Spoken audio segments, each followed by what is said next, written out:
A nation mourns following the death of Queen Elizabeth II. Her Majesty died yesterday at Balmoral, bringing to an end a 70-year reign. The Queen's eldest son, now King Charles III, was at her bedside. He'll return to London later today. Tributes have been paid from around the world as hundreds of mourners gather at Buckingham Palace. This morning, you can see the tributes laid outside the gates of the palace.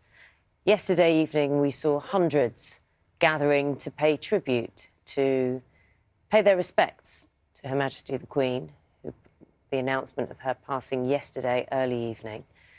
And this morning, many more are expected to gather and just pay their respects, nod to Her Majesty, acknowledge her reign, her 70-year reign.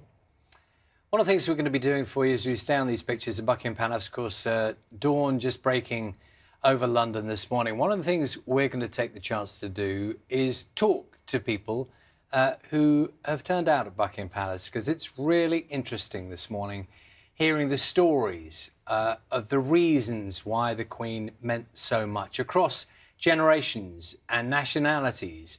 Many people from all over the world are amongst those who are paying their respects today. So this is the image of Buckingham Palace this morning. Let's have a look at some of the front pages of all the major UK newspapers, all of them, of course, leading with tributes to Her Majesty today. We'll start with the Daily Telegraph, which reprints the Queen's own message of condolence to the families of the victims of the 9/11 attacks. Grief is the price we pay for love. US President Joe Biden referenced the comment in his tribute and recalled how she stood in solidarity with the United States in its darkest days.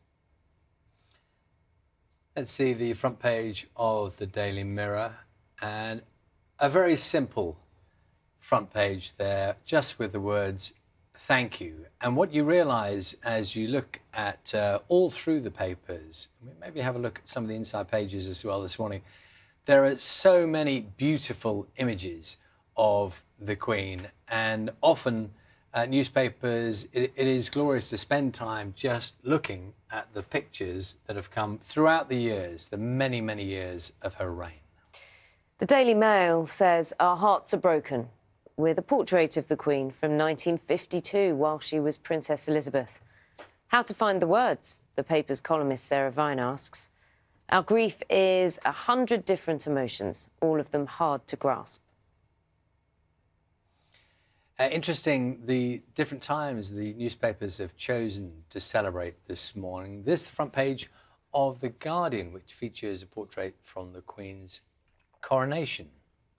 And of course, there's been huge reaction from around the world to the news of the Queen's death.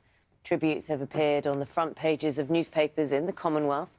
The Daily Nation in Kenya says the Queen was one of the world's most respected figures, and that her death brings to an end one of the longest reigns by any head of state in the world. Very much part of what we're trying to do is give you a sense of how the Queen is being remembered all over the world. And this is the front page from Australia. The Herald Sun featuring, this is a much more recent picture of the Queen. Picture, one of those radiant smile pictures, probably one of the images people will remember best. And a very simple headline there, the word irreplaceable.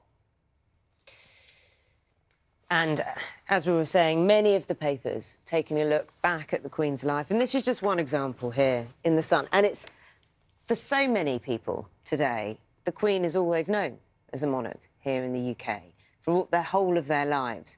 And it's always interesting to just look at the pictures over the years. So what the Sun has done is taken every one of her 96 years from birth in the cot, 1926, to one of her most recent pictures in 1922. And as you say, Charlie, it's fascinating to look back and just remember certain images, beautiful images that have marked so many key periods here in the UK. Yes, getting a sense of the impact the Queen's death has had around the world.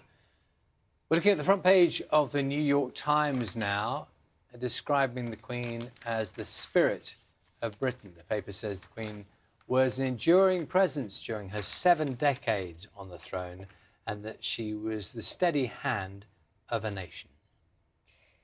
It was interesting seeing the pictures of the Queen, and that one in 1952 calling her Princess Elizabeth, because of course she wasn't coronated till 1953, and many of the papers are doing this kind of thing, taking a timeline, and I just found this rather interesting, from carefree princess to longest reigning queen. And when you look at some of the quotes that have been attributed to her, the comfort she has brought to world leaders, to subjects, to people across the Commonwealth, has been so significant. And as so many commentators have said, when you look at a life like this, born in 1926, passed, of course, this year, 2022, just months after celebrating the Platinum Jubilee, the majority of this country has known no other monarch. It's just quite a poignant thing to reflect back on. And we heard from one young child, didn't we, who said that her children, more than likely, will only ever know a king as their monarch.